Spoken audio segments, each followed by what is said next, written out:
This channel does not promote any violent, harmful, or illegal activities. All content provided by this channel is meant for an educational purpose only. Cancer Healer Center, a new beginning. কয়েক মাস আগে শুভেন্দু অধিকারী সেই বিখ্যাত slogan নিশ্চয়ই মনে আছে আপনাদের, তন্নিষ্ঠা তোমার নিশ্চয়ই মনে আছে, জো হামারে সাথ হাম উনকে সাথ। তারপরে দেখলাম বারুইপুর পশ্চিমে শুভেন্দু অধিকারী সভা করছেন, সেখানে বিজেপির পতাকা রয়েছে, পাশে গেরুয়া পতাকা রয়েছে। তিনি বারংবার বলছেন হিন্দুরা এগিয়ে আসুন, বাইরে বেরিয়ে আসুন, ভোট দিন, আর মাত্র 5% হলেই আমরা এ রাজ্যে ক্ষমতা দখল করতে পারবো।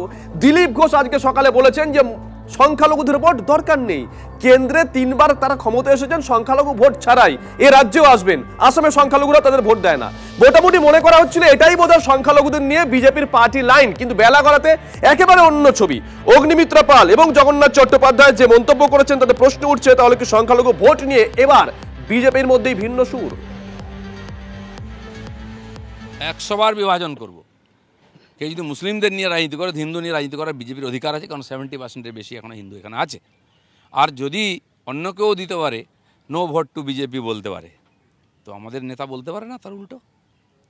কে বলার অধিকার যে বিজেপি ভোট দেবেন কিনা? সেজন্য হিন্দুদেরকে আজকে টিএমসির হাত থেকে বাঁচাতে হবে, আর কালকে মুসলমানদেরকেও টিএমসির হাত থেকে বাঁচাতে হবে, কারণ মুসলমানদেরকে ক্রিমিনাল বানিয়েছে টিএমসি, সিপিএম কংগ্রেসও করেছে, গরিব বানিয়েছে, অশিক্ষিত বানিয়েছে। মুসলমানদের ভাবার দরকার, আমাদের মুসলমানদের ভোট দরকার নেই, কিন্তু মুসলমানদের জন্য ভাবার দিন এসেছে। আপনি বলছেন মুসলমানদের ভোট দরকার নাই, তাতেই 3 বার ক্ষমতায় এলাম আমরা।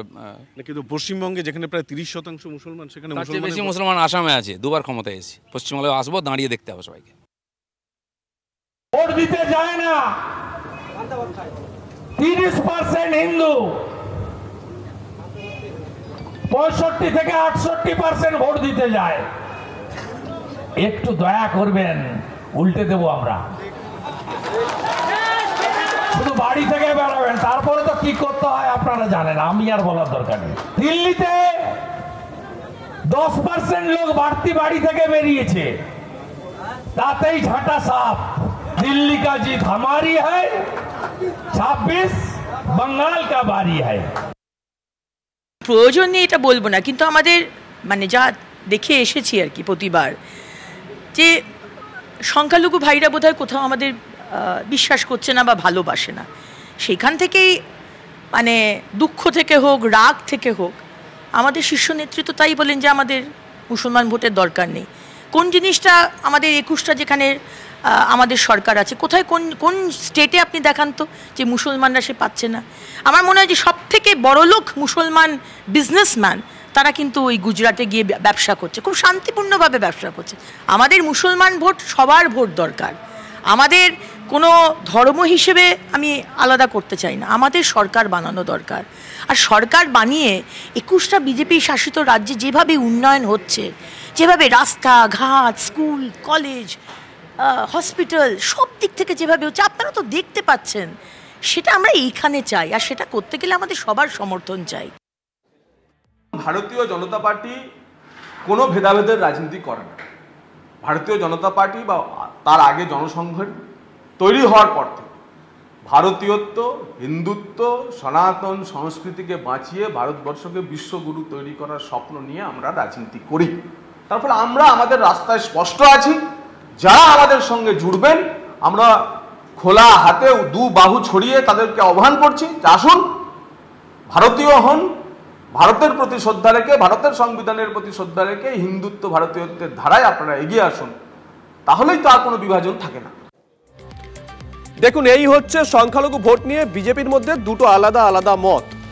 দিলীপ ঘোষের মন্তব্য কিভাবে দেখছেন শওকত মোল্লা শোনাবো, ব্যাক টু ব্যাক শোনাবো কি প্রতিক্রিয়া দিয়েছেন নওশাদ সিদ্দিকী। দিলীপ ঘোষ একটা কুলাঙ্গার, একটা সমাজের সবচেয়ে বড় কুলাঙ্গারের নাম হচ্ছে দিলীপ ঘোষ। একটা মোস্তান, একটা ক্রিমিনাল, একটা সমাজ বিরোধী। তার আচার আচরণ, তার ব্যবহার বারে বারে প্রমাণিত হয়েছে। সে কখনো মুসলিম সংখ্যালঘু সমাজকে ক্রিমিনাল বলেছে, সমাজবিরোধী বলেছে, জিহাদি বলেছে, কখনো বলেছে তাদের পেটে গুলি করো, কখনো বলেছে তাদের বুকে গুলি করো, কখনো বলেছে 2 কোটি মানুষকে ঘাট ধাক্কা দিয়ে বাংলাদেশকে বা পাকিস্তানে পাঠিয়ে দাও। এরা হচ্ছে সমাজের কীট, অন্ধকারের কীট।